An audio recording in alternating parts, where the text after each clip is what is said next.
Hola, en este vídeo vamos a trabajar el texto Bases para una filosofía política del psicoanálisis que escribimos junto con Andrea Torrano y Germán Caseta. Eh, ¿De qué trata este texto? Vamos a tratar de ver cuáles son los conceptos fundamentales para poder comprender mejor y por qué está en esta unidad. El texto trata justamente de desarrollar una ontología de la praxis científica y eso es lo que vamos a tratar de explicar en qué consiste. Eh, Normalmente se ha abordado la ciencia, y lo hemos visto nosotros con Kant, desde la epistemología. Y la epistemología justamente ha tenido el papel de ser un discurso que busca la legitimación de la ciencia. ¿Sí? Eso claramente está en Kant.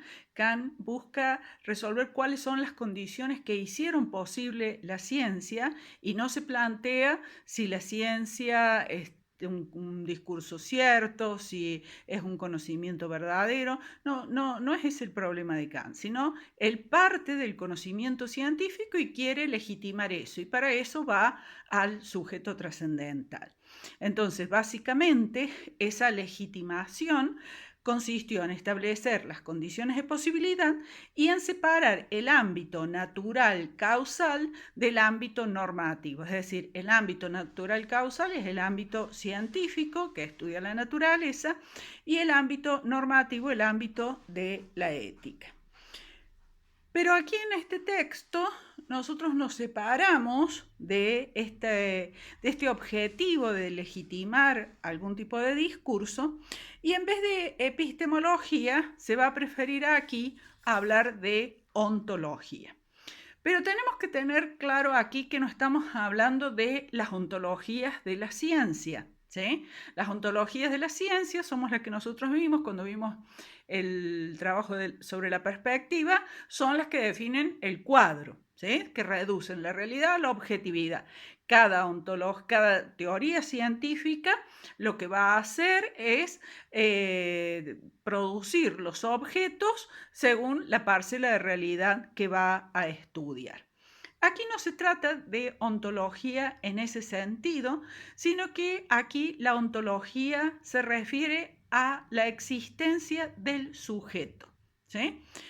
De ese sujeto y de su práctica. Por eso vamos a hablar de una ontología de la praxis, ¿sí? Entonces, aquí ya podemos ver algunas diferencias entre ontología y epistemología. Ontología del sujeto, ¿sí? La epistemología básicamente lo que busca es una comprensión teórica de lo teórico, ¿sí? Una comprensión teórica de las teorías científicas y busca legitimarlos. Para eso a veces ve cuáles son los procedimientos, las lógicas con las cuales, digamos, se legitiman ciertas teorías. Esta ontología de la praxis o esta ontología del sujeto, aquí no va a buscar una comprensión que sea puramente teórica, sino que también va a buscar una comprensión de lo no lingüístico que están en las prácticas y fundamentalmente no busca legitimar. Entonces, repetimos una idea que tiene que ser central, una diferencia que la tenemos que tener clara. Por un lado, las ontologías científicas que se ocupan de objetos, ¿sí? Se ocupan de los cuadros, ¿sí? Las ontologías científicas son los cuadros, o sea, son el mundo, ¿no? Que han producido las teorías científicas. Esos objetos producidos por un sujeto, y ese sujeto que habíamos visto no podía ingresar en el cuadro, ese sujeto era pensado como una máquina cognitiva, separado el sujeto del objeto, y era un sujeto universal y un sujeto abstracto. Claramente eso lo hemos visto en Kant. En cambio, la ontología filosófica es una ontología del sujeto y ese sujeto es visto como encarnado, ¿sí? Es decir, es un sujeto en situación. Y es un sujeto, por lo tanto, al cual no va a ser universal, justamente porque está en situación, está encarnado y tiene que ver con la vida cotidiana de ese sujeto. Entonces, aquí vemos que la praxis, como la vamos a entender, no separa al sujeto del objeto, ¿sí? Y tampoco separa el proceso del resultado. Este sujeto, fundamentalmente, se define por lo que hace. Por eso tiene sentido que nosotros habitamos una praxis. Y ese habitar una praxis nos hace ser lo que somos o lo que seamos, ¿sí? Entonces, no es posible separar el sujeto de lo que ese sujeto hace, ¿sí? De sus prácticas. Bien, entonces, cuando nosotros abordamos el sujeto desde la praxis y desde esta ontología del sujeto, lo que vemos es que ya tampoco podemos separar el conocimiento del poder, ya no podemos separarlos, ¿sí? Y esa praxis, ¿sí?, va a ser la base justamente de esta filosofía política que aquí proponemos y que es diferente de la epistemología.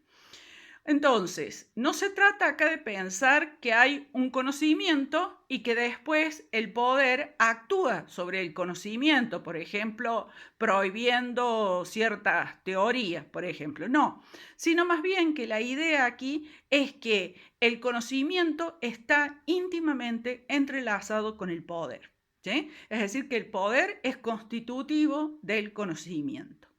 ¿Y qué entendemos aquí poder? Poder lo entendemos en un sentido Foucaultiano, podríamos decir, y es básicamente los efectos de una praxis sobre la configuración de praxis posibles. Es decir, que hay acciones, ¿sí? El término más adecuado es praxis, pero para aclarar un poquito, hay acciones que configuran acciones posibles, ¿sí?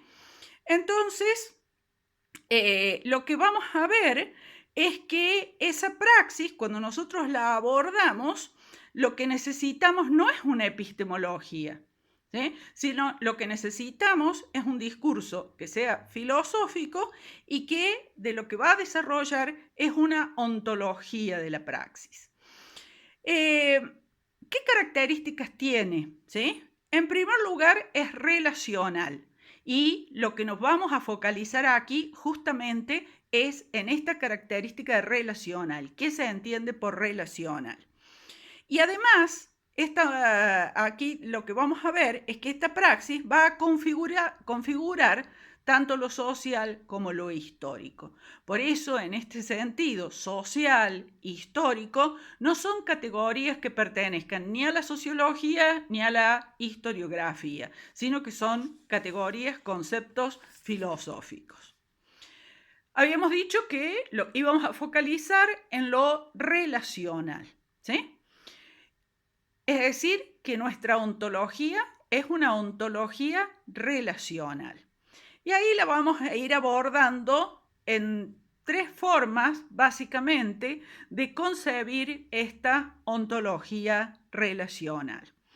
Una forma de concebirla es la ontología que está supeditada a la epistemología, es decir, la ontología dependiendo de la epistemología.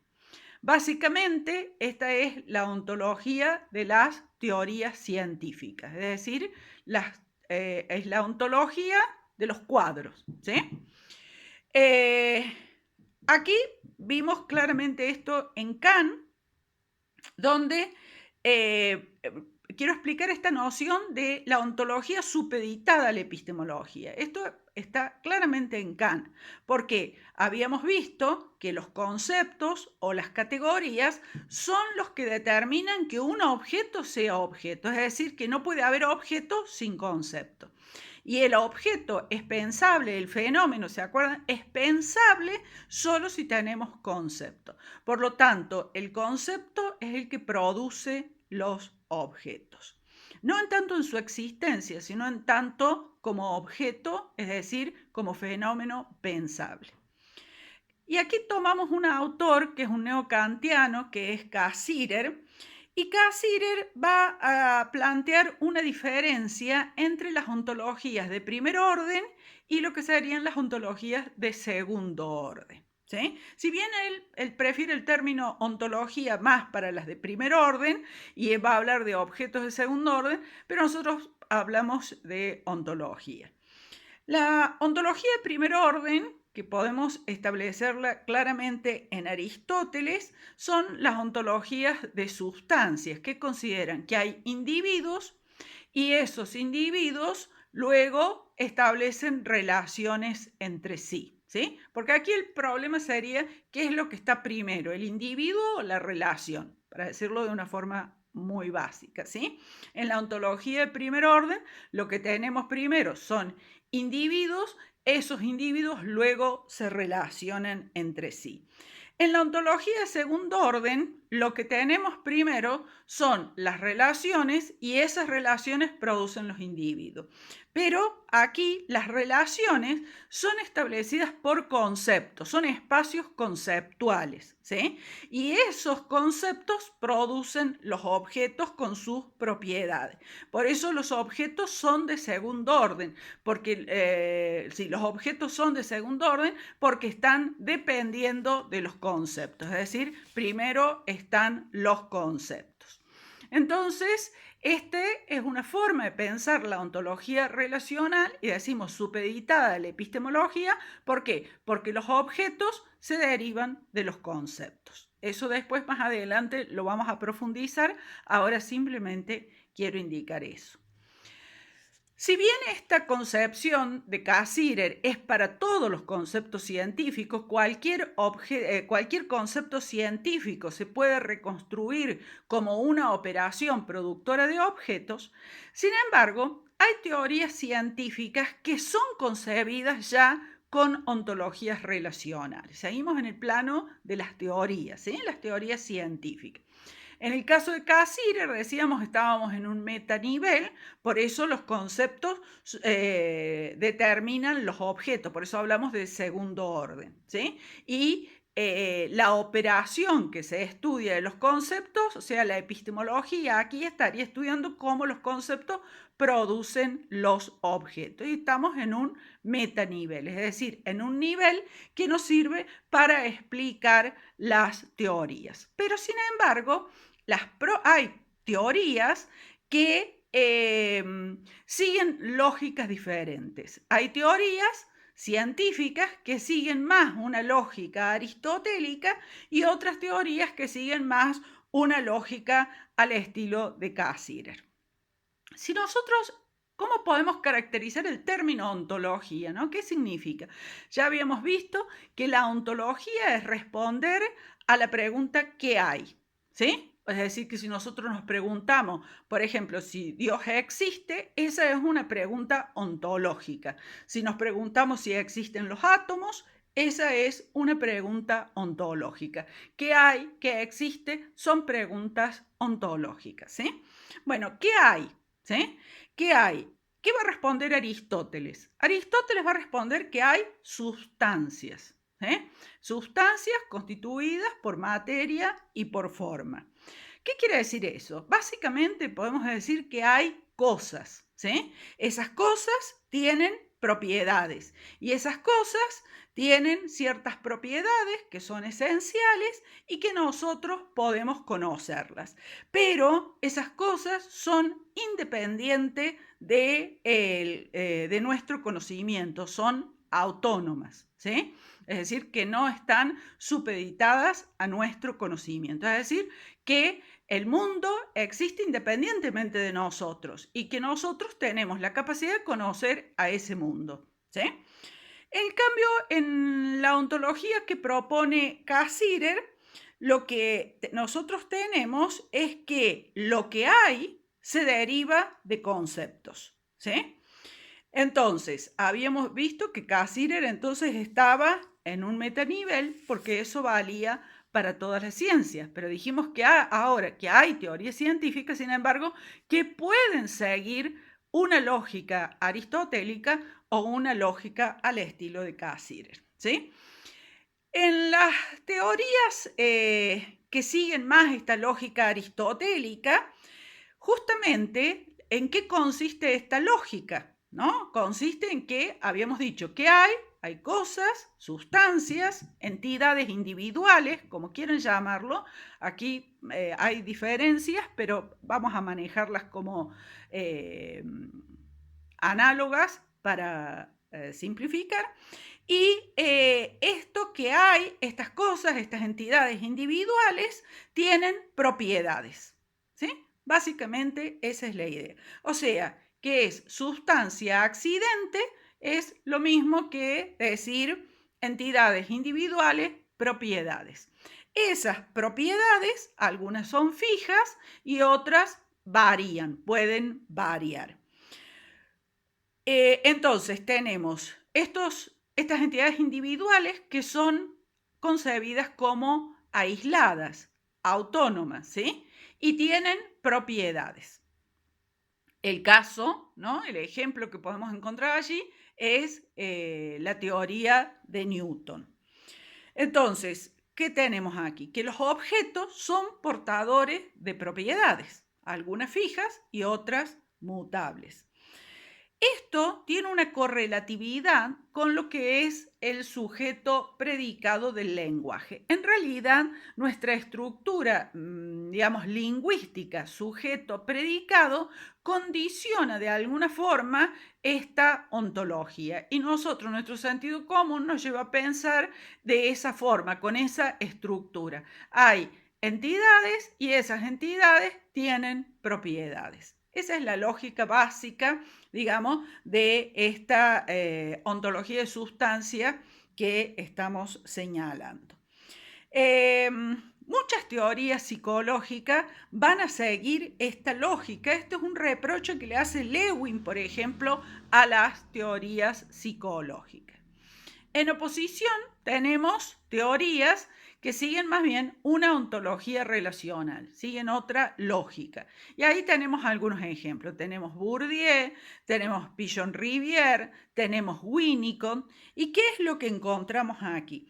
Aquí es que los individuos son un resultado de relaciones. O sea, que son las relaciones las que producen los individuos. Es decir, que primero están las relaciones y de esas relaciones emergen los individuos. No hay esencias, ¿sí? Ya eso estaba también en la consideración de Cassirer, ¿sí? No hay esencias. ¿Por qué? Porque las propiedades dependen de los conceptos, de la lógica operacional de los conceptos. Por lo tanto, no hay propiedades fijas. Las propiedades dependen de la estructura conceptual que se vaya a considerar. No hay individuos aislados, ¿sí? ¿Por qué? Porque justamente todo individuo supone una relación previa, ¿sí? Entonces, esas son las diferencias básicas entre teorías que siguen una lógica como la de sustancia y teorías que siguen una lógica más ligada a la ontología relacional. Otro modo de considerar la ontología relacional es como modalidad de ser, ¿sí? Aquí, por ejemplo, un pensador clásico dentro de esta forma sería, por ejemplo, Simondon, ¿sí? ¿Qué es lo que nos dice este autor? Aquí lo que tenemos, lo que interesa es el proceso de individuación. Es decir, ¿qué quiere decir esto? Que el individuo resulta de un proceso. Un individuo es un resultado de un proceso. Se llega a ser individuo, ¿sí? Es decir, que el individuo no es algo que está constituido desde el comienzo y para siempre, sino que se llega a ser individuo. Y lo que interesan aquí son las relaciones, ¿sí? Ese proceso tiene que ver con las relaciones. Son las relaciones a partir de las cuales se constituyen los individuos.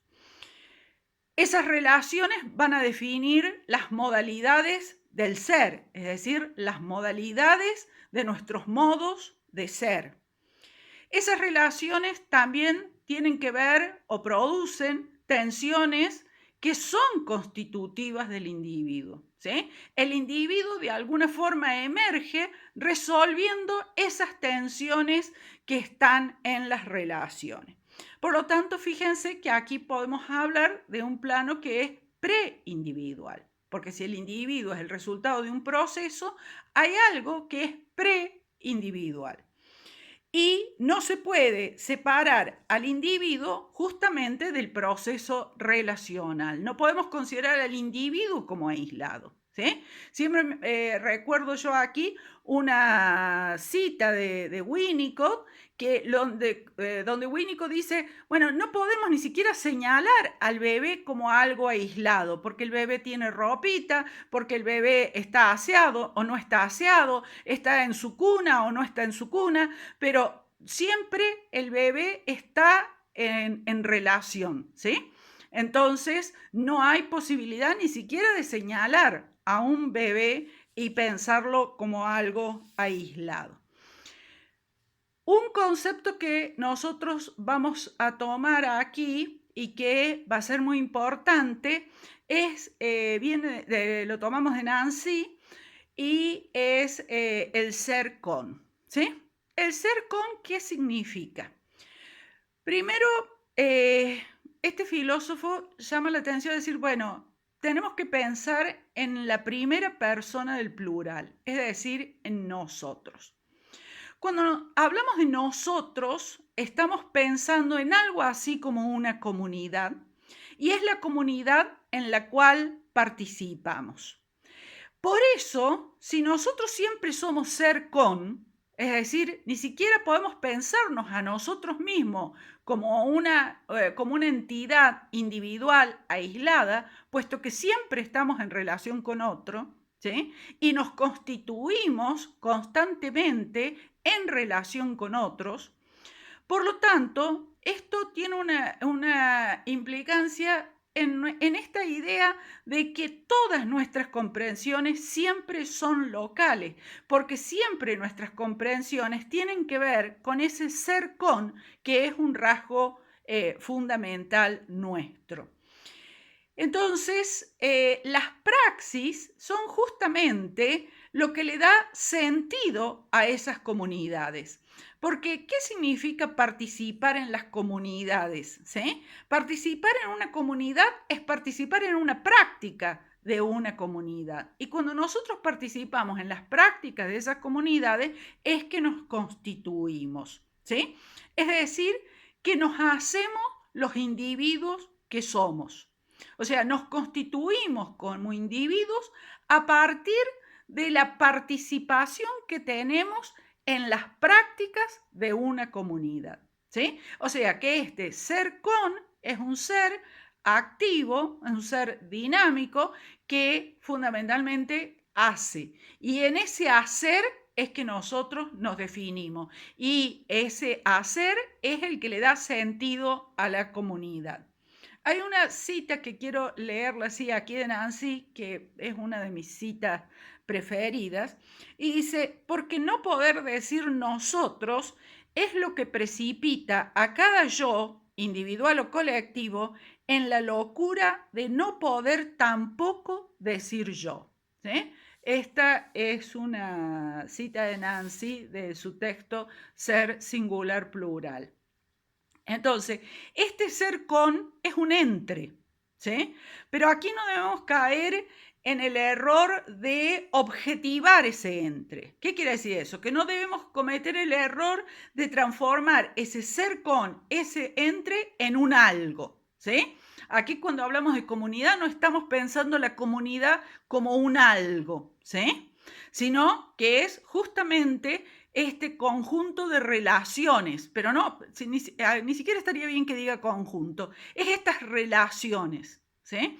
Estas relaciones y esas relaciones que van, digamos, que se van constituyendo a partir de las prácticas que se dan allí.